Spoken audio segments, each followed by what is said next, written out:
Welcome back. In this episode, we're going to talk about the question, is real estate safe as an investment?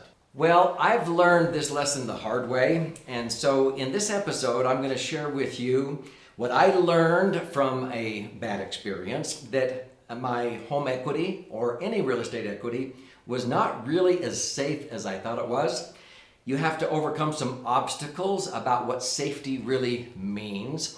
And then the transformation I want for you is to be able to dramatically increase the safety on any real estate that you happen to own now or in the future.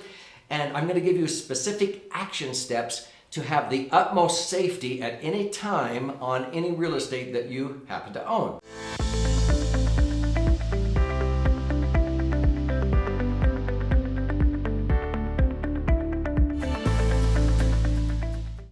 So I'm Doug Andrew, and I've learned through the school of hard knocks that real estate equity does not pass the safety test. And it's because of something I experienced clear back in 1980, because most of us think, oh, I own this solid piece of real estate, ground or a building, and that's probably one of the safest places to put money.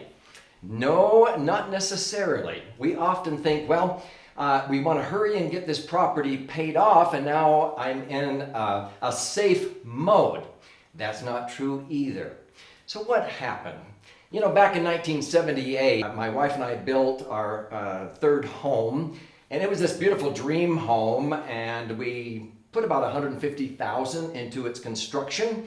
And when we got done, it appraised for $305,000. We thought we had the world by the tail. A few years later, three things happened to us we never dreamed would happen simultaneously due to a dishonest supervisor above me in my firm. And while they were investigating him, they froze all of our income, and they wouldn't pay us for about 9 months.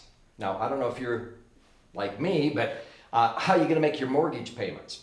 So we fortunately had some equity in some timeshares. We bought some timeshares at a ski resort, and we actually sold them for triple what we paid for them. And we brought our delinquent mortgage, because we got behind, we brought it current. But then we got behind again because we didn't have any income. What are we going to do? And so we had a duplex that we sold, and we took the equity from that and brought our delinquent mortgage current. But not seeing any light at the end of that tunnel, we thought, well, we better just sell the house. We can sell it. It's worth $300,000. We only owe $150,000. It's safe, right? We put the house on the market for $295,000. Why? Because we had a bona fide appraisal for it a few years earlier for over $300,000. I learned that when the market is soft, this was 1980, this is during the energy crisis in America. In Houston, Texas, 16,000 homeowners lost their homes in foreclosure. I wasn't there, but this rippled across the country. And so we listed it for $295,000, no takers. Because when the supply is greater than the demand for real estate, what happens to prices and values? They plummet. We quickly lowered the price to $285,000, $275,000, $265,000, $195,000.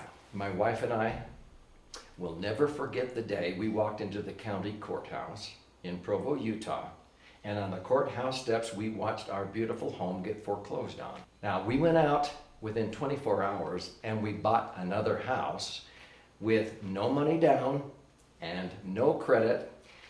That's another episode.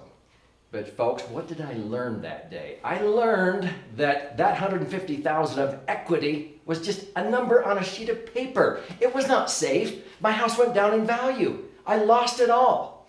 It was not liquid. It was not earning a rate of return in the property. And so from that point forward, any real estate that I acquired or owned, my home or other properties, I've always kept the equity separated into a position where it's liquid. I could access it if I needed to instead of having to borrow it back or have to try to sell it in a down market. And it was safe. Do you know, in 2008, I refinanced my home December of 2007. And it was a beautiful home, and we still live in that home. But see, I borrowed out the money and I put it over here safe. And sure enough, I could see the writing on the wall The real estate market plummeted and my house went down in value the next year, over $400,000 down in value. Did I lose? No, because that $400,000 wasn't in the house. It was over in what I call my laser fund. It's a safe place where I put my money. And that $400,000 continued earning 8%. My mortgage was a 6% interest mortgage, tax deductible.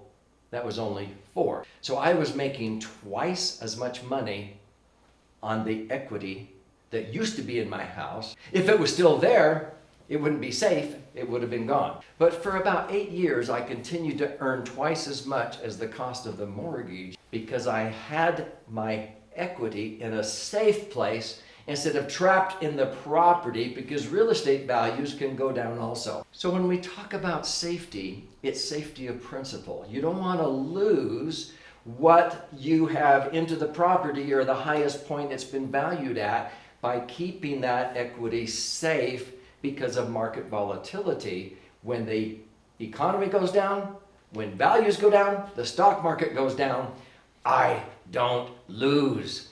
I don't want you to lose either. So here's the steps that you need to take. Do you know that by sharing that defining moment, that personal story, that I literally have thousands of people across the globe that send me thank you notes because they learned from that. They kept their real estate equity separated into a position of liquidity, safety of principal, and earning a predictable rate of return, not pie in the sky rates of return, but oftentimes using the same strategies that I teach in my other episodes.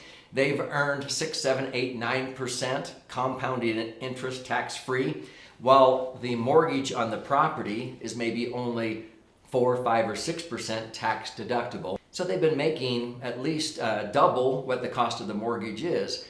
Do you know what that allows you to do? Actually get out of debt faster. There's other episodes where I talk about how to pay off your mortgage probably 2.5 or 3 years faster than any method of sending extra principal payments to the mortgage company because you're putting it over here. But you're accomplishing tremendous safety when your money is in a safer place than trapped in your home when home values go down. And I know what you're probably thinking. Well, what's safer than your house? I encourage you to watch some of our other episodes on different investment options and instruments that actually pass liquidity, safety, and rate of return tests with flying colors much greater than real estate. And I learned that lesson the hard way.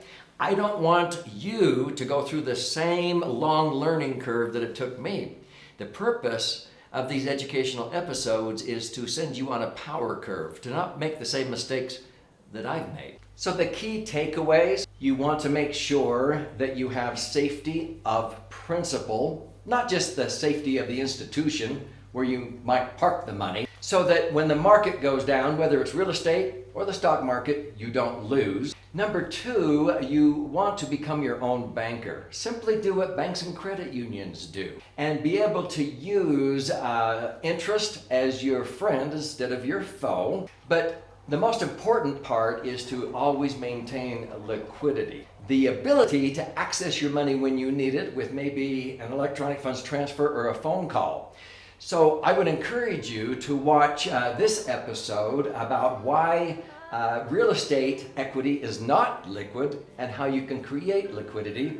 And any of the links below can help you gain access to additional information about this very, very important concept.